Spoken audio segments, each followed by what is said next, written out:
80வது சுதந்திர தின வாழ்த்துக்களை தெரிவித்துக் கொள்கிறேன். நான் படித்ததில் பிடித்ததை விட பார்த்ததில் பிடித்தது சொல்லலான்னு வந்திருக்கேன். சமீபத்தில் ஒரு படம் ஜிடி நாயுடுங்கிற படம் 2 நாள் முன்னாடி போய் பார்த்தேன். அனைவரும் பார்க்கக்கூடிய ஒரு படம். குழந்தைகளை கண்டிப்பாக கூட்டிகிட்டு போய் காமிக்க வேண்டிய ஒரு படம். அந்த படத்தில் பார்த்திங்கன்னா அவர் சின்ன வயசாக இருக்கும்போது அந்த வழியாக பிரிட்டிஷ்காரங்க இந்த 2 வீலர் எடுத்துகிட்டு போவாங்க. அப்போ இவருடைய சிந்தனைகளே பார்த்திங்கன்னா அந்த படத்தில் ரொம்ப வித்தியாசமாக காட்டியிருக்காங்க. அவர் யோசிப்பார், 2 மாடு வச்சு நம்ம இவ்வளோ பெரிய வண்டியை ஓட்டுறோம், இவங்க எப்படி அந்த சின்ன வண்டியை வச்சுட்டு இவ்வளோ ஸ்பீடாக போகிறாங்கன்னு அவருக்கு ஒரு எண்ணம் வருது.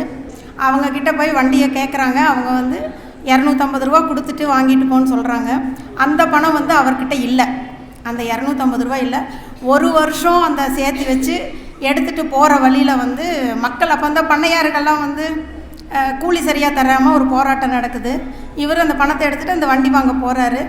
அப்போ அவங்க திரும்பியும் இந்த போராட்டத்தை விட்டுட்டு நம்ம வேலைக்கே போகலாம், பண்ணையாறுகள்லாம் தரமாட்டேங்கிறாங்கன்னு சொல்லும் பொழுது அவர் நாயுடு சொல்கிறாரு, இது நியாயமான ஒரு போராட்டம், இதை விடாதீங்க, இந்த 250 ரூபா வச்சுட்டு நீங்கள் குடும்பத்தை பாருங்கன்னு சொல்லும்போது அப்போ அது பெரிய விஷயமாக இருந்துச்சு.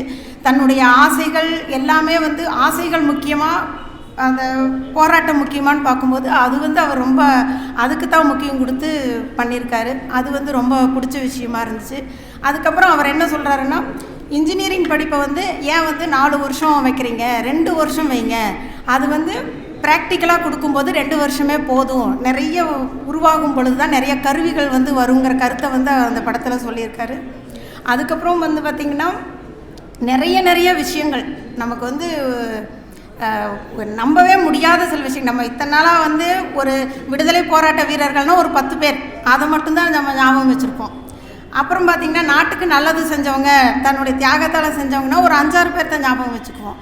ஏன் சில விஷயங்கள் வெளியே வரல அப்படிங்கிறது தெரியல. இவரோடதெல்லாம் பார்த்திங்கன்னா முழுக்க மக்களுக்கு எவ்வளவு கம்மியாக கொடுக்க முடியுமோ நல்ல விஷயங்கள், அவளோட இந்த ட்ராவல் பண்ணதாகட்டும், அந்த பஸ்ஸு கண்டுபிடிச்சதாகட்டும், ஒவ்வொன்றுமே ரொம்ப சிறப்பாக அவ்வளவு அழகாக பண்ணிக்க. அவளுக்கு அத்தனை தடைகளையும் நம்ம பார்க்கணும். அவருக்கு அவ்வளவு தடைகள் அது இருக்குது, அதையும் தாண்டி அவர் ஒவ்வொன்றையும் பண்ணியிருக்காரு.